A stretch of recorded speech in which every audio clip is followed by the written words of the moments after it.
시간이 되었으므로 2022년 3월 15일 화요일 아침 예배를 시작하겠습니다.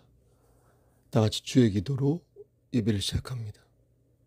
하늘에 계신 우리 아버지, 이름이 거룩히 여김을 받으시오며 나라의 마옵시며 뜻이 하늘에서 이루어진 것 같이 땅에서도 이루어지이다.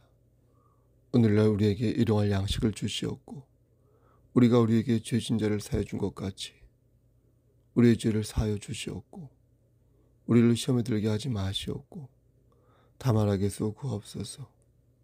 나라와 권세 영광이 아버지께 영원히 있사옵나이다. 아멘. 거룩하시고 자비로우신 하나님 아버지, 하나님의 크신 사랑을 진심으로 감사드립니다.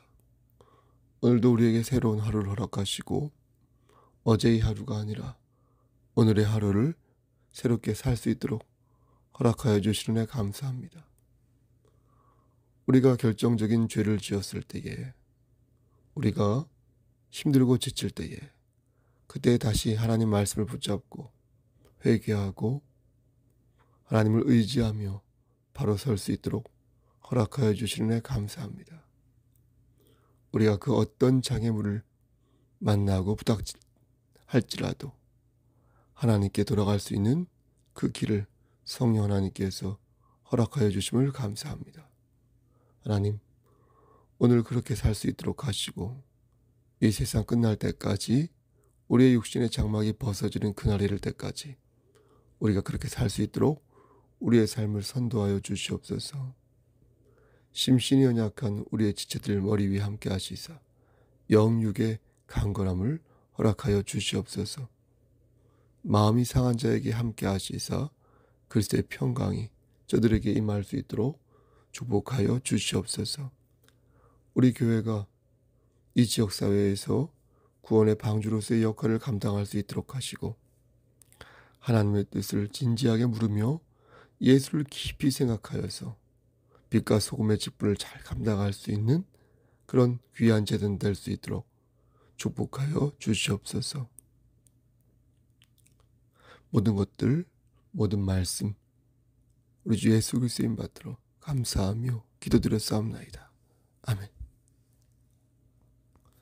하나님 말씀 마태복음 25장 23절에서 30절 말씀입니다.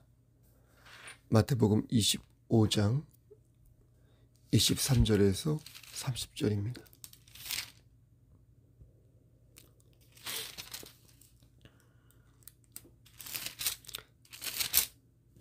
(23절입니다) 그 주인이 이르되 잘하였도다. 착하고 충성된 종아, 내가 적은 일에 충성하였음에 내가 많은 것을 네게 맡기리니 내 주인의 즐거움에 참여할지어다 하고 한 달란트 받았던 자는 와서 이르되 주인이여, 당신은 굳은 사람이라 심지 않은 데에서 거두고 해치지 않은 데에서 모는 줄을 내가 알았으므로 두려워하여 나가서 당신의 달란트를 땅에 감추어 두었었나이다. 보소서, 당신의 것을 가지셨나이다. 그 주인이 대답하여 이르되 악하고 게으른 종아, 나는 심지 않은 데에서 거두고 해치지 않은 데에서 모으는 줄로 내가 알았느냐. 그러면 네가 마땅히 내 돈을 취리하는 자들에게나 맡겼다가 내가 돌아와서 내 원금과 이자를 받게 하였을 것이니라 하고 그에게서 그 한 달란트를 빼앗아 10달란트 가진 자에게 주라. 무릇 있는 자는 받아 풍족하게 되고 없는 자는 그 있는 것까지 빼앗기리라. 30절 이 무익한 종을 바깥 어두운 데로 내쫓으라. 거기서 슬피 울며 이를 갈리라 하니라. 아멘. 하나님, 이 말씀을 들어 사용하여 주시옵소서. 예수님 이름으로 기도합니다. 아멘. 성경을 보면 지옥은 불이 타오르면서 동시에 어두운 곳이라고 말씀합니다. 머릿속에 그림을 그려보면 잘 이해가 안 갑니다. 어떻게 불이 타오르는데 어두울 수 있을까? 그래서 성경에서 말씀하는 지옥의 이미지는 그림이 그려질 듯 하면서도 그려지지 않는 것입니다. 성경은 지옥을 표현할 때 여러 가지 이미지로 표현을 합니다. 고통의 장소요, 깊은 구렁 혹은 무저갱이요, 영원한 불이 타오르는 곳이요, 바깥 어두운 곳이라. 우리는 이런 표현을 상징적인 표현이라고 말하는데, 상징이란 여러분들 아시다시피 실제 있는 것을 유사하게 표현하는 것입니다. 상징이 곧바로 실제라고는 말할 수 없지만, 그렇다고 상징이 실제와 전혀 무관한 것도 아닙니다. 예를 들어서 우리가 성찬식을 하지 않습니까? 성찬식을 할 때 떡과 포도주를 먹지 않습니까? 그건 2년째 못하고 있는데요. 그런데 어떤 교회는 떡이 아니라 빵을 떼어 먹을 수 있고, 또 포도주가 아니라 와인일 수 있습니다. 그럼 그것을 가지고 누가 시비를 거느냐? 그런 사람은 없습니다. 여러분, 왜 없을까요? 그 이유는 빵과 포도주를 마시는 것을 하나의 상징이요, 기념으로 보기 때문입니다. 포도주와 떡은 예수님의 살과 피를 상징하는 것이기에 조금 맛이 달라져도 그 의미만 바로 세우면 뭘 먹든 개념치 않는 것입니다. 사람들이 지옥의 이미지를 놓고서 갑론을박을 벌일 때 놓치지 말아야 할 것은 성경에서 말씀하는 지옥의 그 상징보다 실제로 지옥이 훨씬 끔찍하다는 것입니다.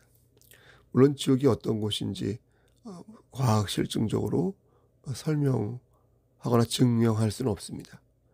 구체적으로 어떻게 존재하고 어떻게 생겼는지 정확히 그려낼 수는 없습니다. 하지만 우리는 하나님과 분리된 상황이 얼마나 두렵고 무서운 일인지 성경을 통하여 예감할 수 있습니다. 사람들은 성경에 나오는 지옥의 모습을 문자적으로 이해할 필요가 없다고 말하면서 지옥의 모습을 자꾸 이렇게 감추려고 하는데, 혹은 축소하려고 하는데, 그것은 바람직한 자세가 아니라고 생각합니다. 지옥을 두려워하고 경계하는 것은 신앙생활에 있어서 꼭 필요한 자세입니다. 성경에서 표현하는 것들이 실제가 아니라 상징이지만, 우리는 하나님과 분리된 삶이 얼마나 끔찍하고 두려운 일인지 잊어서는 아니 될 것입니다. 가끔 이런 질문을 하는 분이 있습니다. 목사님, 지옥에서 받게 되는 형벌이 육체적인 형벌이 아닐 수도 있지 않을까요? 여러분, 그렇지 않습니다. 성경은 믿는 자뿐만 아니라 믿지 않는 자도 부활의 몸을 입게 된다고 분명히 말씀하셨습니다. 이 말씀은 지옥에 있는 사람은 마지막 심판 후에 부활의 몸을 입게 된다는 뜻입니다. 따라서 그들은 지옥의 형벌을 받을 때 어때요? 영적인 형벌만을 받는 것이 아니라 육체적인 형벌도 받게 돼요. 실로 끔찍한 공포와 고통을 경험하게 되는 것입니다. 물론 가장 큰 고통은 앞에서 말씀드린 것처럼 하나님으로부터 분리된 삶이라 하겠습니다. 하나님의 은총과 축복에서부터 배제되고 축출된 것만큼 고통스러운 것은 없을 것입니다.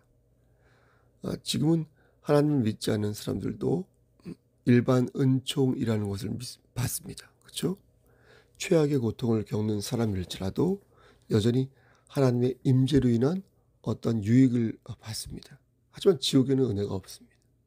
그런 은혜가 없습니다. 하나님의 축복과 은혜가 철저히 배제된 곳이 지옥이다. 하나님을 믿지 않는 자들이 심판받고 지옥에 가게 되면 그들은 전적으로 하나님의 은총으로부터 배제된 그런 공간에서 고통을 겪으며 사는 것입니다. 여러분, 이것을 하나님이 지옥에 계시지 않는다고 이해해서는 아니 됩니다. 하나님은 무소부재하시기 때문에 지옥에도 계십니다. 그럼 그곳에서 하나님은 뭘 하시냐고요? 하나님은 지옥에서 심판을 하십니다. 하나님은 지옥에서 형벌의 진노를 벌하시며 지옥에 있는 사람들에게 공의를 집행하십니다. 그러므로 지옥을 하나님이 출입하지 않는 곳으로 이해하면 아니 되는 것입니다. 오늘 본문을 보니까 예수님께서는 지옥을 바깥 어두운 데라고 표현하셨습니다. 바깥 어두운 데는 하나님의 광채가 비추지 않는 장소를 말합니다. 다시 말해서 주인과의 관계가 끊긴 단절된 장소가 바로 어두운 곳입니다.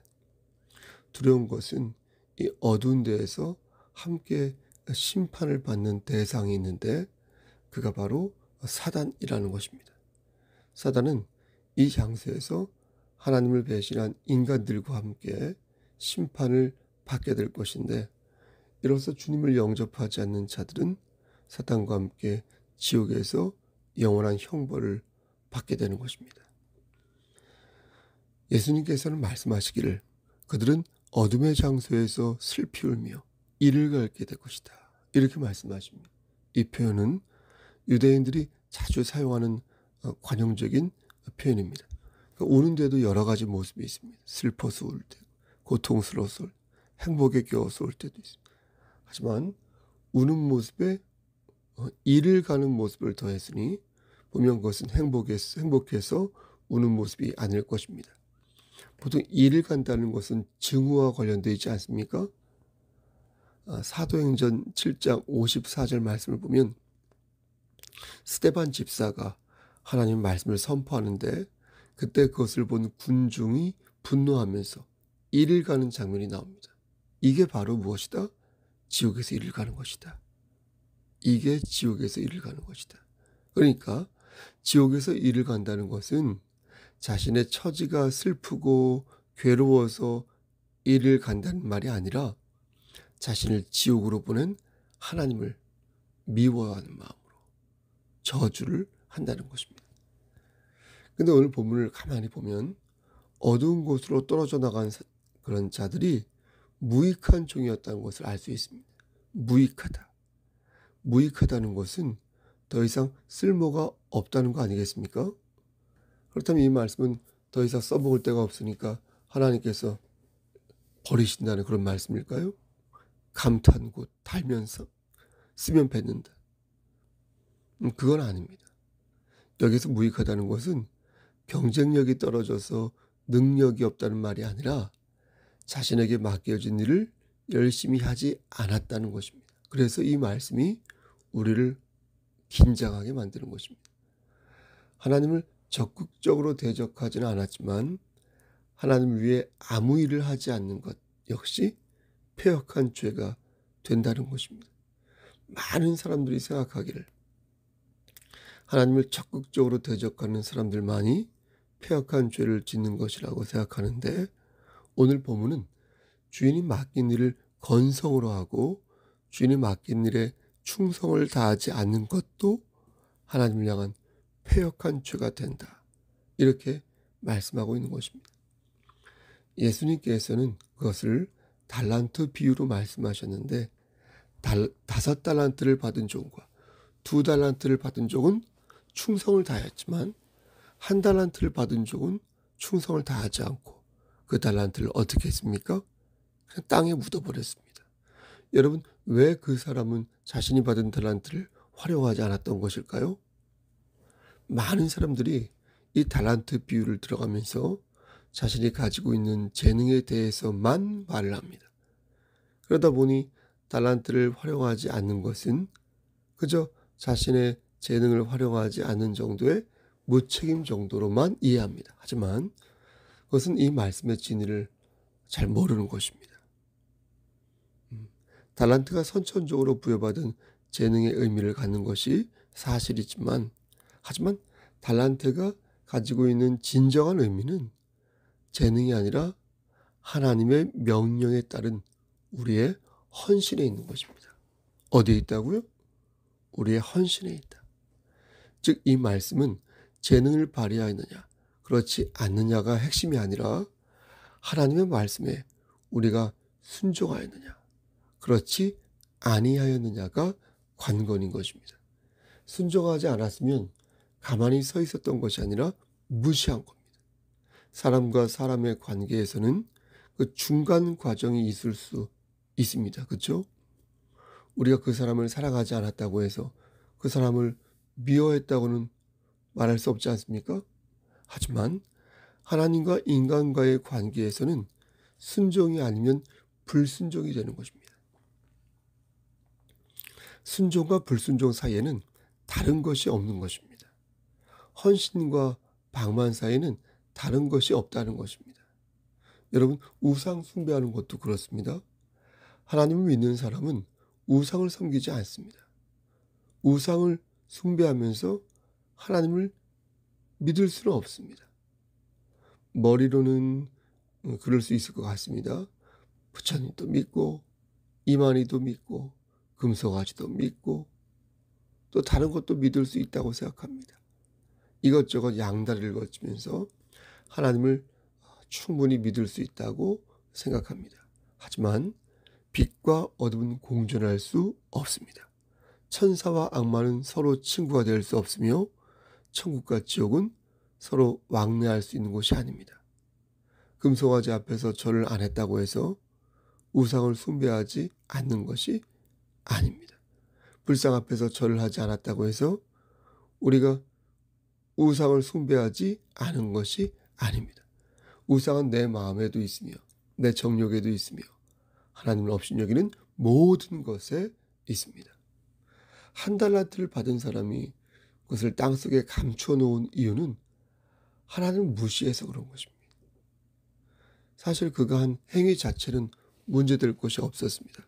안전하게 재산을 보관한다는 차원에서 땅속에 달란트를 묻은 것은 어떻게 보면 영리한 행동이라고 볼 수 있습니다. 합리적인 행동이라고 볼 수 있습니다. 하지만 주인은 그의 마음을 간파하였습니다.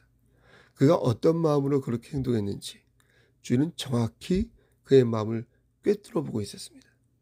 24절 말씀을 보니까 실제로 그는 마음이 강팍한 사람이었습니다. 그는 주인을 향하여 뭐라고 말합니까? 당신은 굳은 사람이다. 굳은 사람이다. 굳었다는 말은 헬라어로 스크레로스라고 하여서 포악하다는 뜻을 가지고 있다고 합니다. 새 번역 성경을 보면 무서운 분 이렇게 번역되어 있는데 마태복음에서 마태는 이 부분을 포악하다 이렇게 하였고요. 누가복음에서 누가는 이 부분을 엄한 사람이다 이렇게 표현하였습니다. 어쨌든 지금 종은 주인에게 핑계를 대고 있는 것입니다. 그런데 그 핑계를 주인의 인격을 매도하면서 대고 있는 것입니다. 그는 여기에 그치지 않고 주인을 이렇게 매도합니다. 당신은 심지 않은 데서 거두고 해치지 않은 데서 모으는 사람이다. 즉 당신은 매우 질이 나쁜 구두쇠요 타인의 노동력을 착취해서 불로소득을 얻는 파렴치한 사람이다 라는 것입니다. 해치지 않은 데서 모은다는 말은 보통 알곡을 모을 때 이렇게 키질을 하지 않습니까? 그런데 이런 키질조차 하지 않고 알곡을 모으려 한다는 것입니다. 그러니까 완전히 도둑놈 심보. 지금 주인을 도둑놈 심보라고 매도하고 있는 것입니다. 그래서 25절 말씀 보니까 두려워하여 나가서 당신의 달란트를 땅에 감추었다. 이렇게 말합니다. 그러니까 이렇게 악다구니판 수전노이고 강팍한 사람이니까 내가 그것이 두려워 땅에 감추었으므로 자, 이 돈을 받으세요. 나는 나름 내가 할 바를 다 했으니까 당신은 나를 원망하거나 꾸중을 해서는 아니 될 것입니다. 라고 말하고 있는 것입니다. 여러분, 우리는 지옥이 나와 상관없는 곳이다 라고 생각합니다. 하지만 우리의 확신으로 천국에 갈 수 있는 것이 아닙니다. 한 달란트를 받은 사람은 자신이 어두운 곳으로 버려질 것이라고 생각하지 않았을 것입니다. 그는 확신하였을 것입니다. 하지만 그는 분명한 이유가 있어서 버려지고 말았습니다. 그리고 그곳에서 슬피 울며 이를 갈게 되었습니다. 여러분 보세요. 우리는 하나님의 자비를 오해해서는 아니 될 것입니다. 하나님이 자비하시다고 해서 우리에게 공의를 행하지 못하실 것이다 라고 생각하거나 우리에게 공의를 행하고 싶어 하지 않으실 것이다 라고 착각해서는 아니 될 것입니다. 우리가 명심해야 할 것은 우리 모두가 심판대 앞에 서게 된다는 것입니다. 우리가 심판의 법정에 섰을 때 우리의 의로움의 증거로 우리는 반드시 그리스도의 의를 내어놓아야 할 것입니다. 우리가 그리스도를 버리고 하나님을 무시한다면, 그래서 헌신을 헌신발짝처럼 여긴다면 우리가 받을 것은 천국의 상급이 아니요 지옥의 심판이 될 것입니다. 말씀 마칩니다. 사랑하는 우리 송석교회 성도 여러분, 헌신하는 마음으로 하나님을 섬기시기를 바랍니다. 악은 모든 모양이라도 버리시고 선한 데 지혜롭고 악한 데 미련하시기를 바랍니다. 그리하여 우리의 주인이신 하나님께서 먼 훗날 우리의 육신의 장막이 벗어져서 하늘에 오르고 주의 재림이 있어서 심판이 있을 그날에 야, 잘했다. 잘했다. 착하고 충성된 종아. 네가 적은 일에 충성하였으며 내가 많은 것을 너에게 맡기리니 너의 즐거움에, 너의 주인의 즐거움에 참여할지어다. 라는 축복의 말씀을 꼭 들으시기를 바랍니다. 주의 사랑과 은총이 오늘도 여러분과 이 제단 위에 함께 하시기를 주님의 이름 받들어 간절히 축원합니다. 아멘. 이제는 우리를 죄에서 구속하여 주신 우리 구주 예수 그리스도의 은혜와 아버지 하나님의 만극하신 그 사랑하심과 성령님의 교통하시고 인도하시는 모든 역사하심이 착하고 충성된 종아, 네가 적은 일에 충성하였으며 내가 많은 것을 내게 맡기리니 내 주인의 즐거움에 참여할지어다. 라는 축복의 말씀을 듣기를 소원하는 여기 모인 성도와 그들의 가정과 이 제단과 이 나라 위에 하나님의 사랑하심이 세세토록 함께 계실지어다. 아멘. 예배를 마쳤습니다. 여러분 건강 유의하시고요. 그리고 늘 드리는 말씀이지만 무슨 있으면 문자와 연락을 하여 주시길 바랍니다. 확진자들이 급증하고 있는데 여러분 건강 정말 유의하시기를 바랍니다. 저도 유의하도록 하겠습니다. 여러분 저는 잘 있습니다. 여러분 오늘도 힘찬 하루 되십시오. 샬롬.